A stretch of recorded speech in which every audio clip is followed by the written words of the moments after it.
Have here with a magnificent Magma Orb build guide for Path of Exile. I got so many questions about this build, I decided to make a video. The premise is you're maximizing projectiles and totems and chains to get massive area. In fact, with this build you can get an incredible 390 projectiles, and I will be running that setup in the next map. Having a quick run in Tropical Island here, you need two unique Sigh of Shards and Rain of Splinters. These both give you additional projectiles, and the staff makes the projectiles fire all around you, so it's great for area clearing. You can use Soul Mantle for a 5th totem, but it curses you, so you can use Self-Flagellation to get more damage per curse. Frankly, it's not worth it. You need to be the Hierophant because you get 2 additional totems. This means you have to use a Templar character. Ancestral Bond is very useful, it gives you an additional totem. It's in the top left of the passives tree. These are some gems that I use, but it's really quite flexible. Elemental Focus and Controlled Destruction are particularly effective. These are some other gems. Faster casting is very useful because the totems do have a bit of a delay when they cast. And with this build I can generally clear Tropical Island in about 100 seconds. Which is faster than I used to be able to clear it with a spark. I know people can do better, but for me this is very fast. Apart from that, the passives tree is quite simple. You're simply collecting some elemental damage, some spell damage, some area radius, some jewel slots, and that's about it. Oh, and some energy shield, because this is a Templar and it's nice to have an energy shield defense. This is not crit, but it can be crit, but you will probably have to sacrifice some defenses in order to do that. And you'll see the boss here melts pretty quickly. This is only a T1 map, but bosses also die fairly quickly even in T14 and T15 maps. In this case I cleared in less than 100 seconds with only 8 monsters remaining. The curses are because in this demonstration I used the extra totem unique chest piece, but normally I wouldn't use that.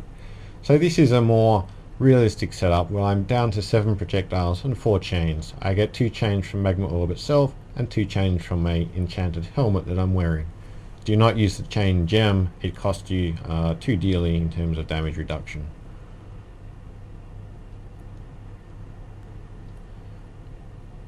Killing Vol before he gets his mace down on your heads is normally a sign that you have decent damage, and Nightwane is vaporized fairly rapidly.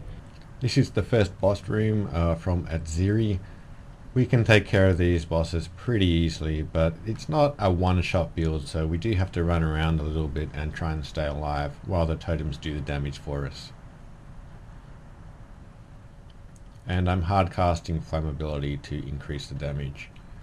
Because of Ancestral Bond I can't cast damage skills directly, but I can cast curses, so you should take full advantage of that. I'm not using Blasphemy because I'm running out of range too often with that skill. As far as Atziri goes, you need to be able to run around a lot to stay alive, but there's plenty of damage to get the job done, and the ads stand no chance at all. Because of the chain, when she appears in 4 forms, it doesn't really matter which one you aim at so much because the chains will extend damage to the other forms as well. In a minute.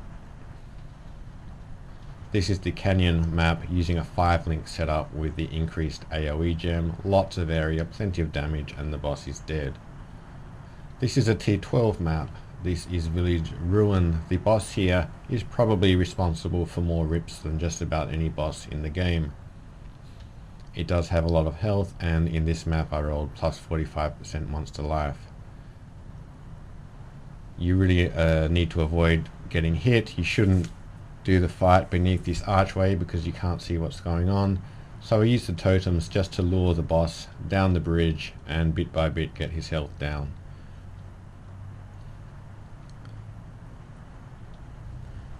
You'll find that with this build, monsters that can run around a lot will tend to avoid some of the damage.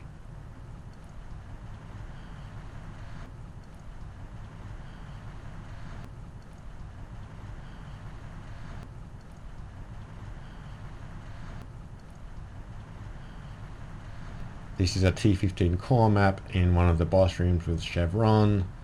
It's a difficult fight, but there's plenty of damage in the totems, and you can run around and avoid the lightning while the totems do the work. I was lucky enough to get a valuable card.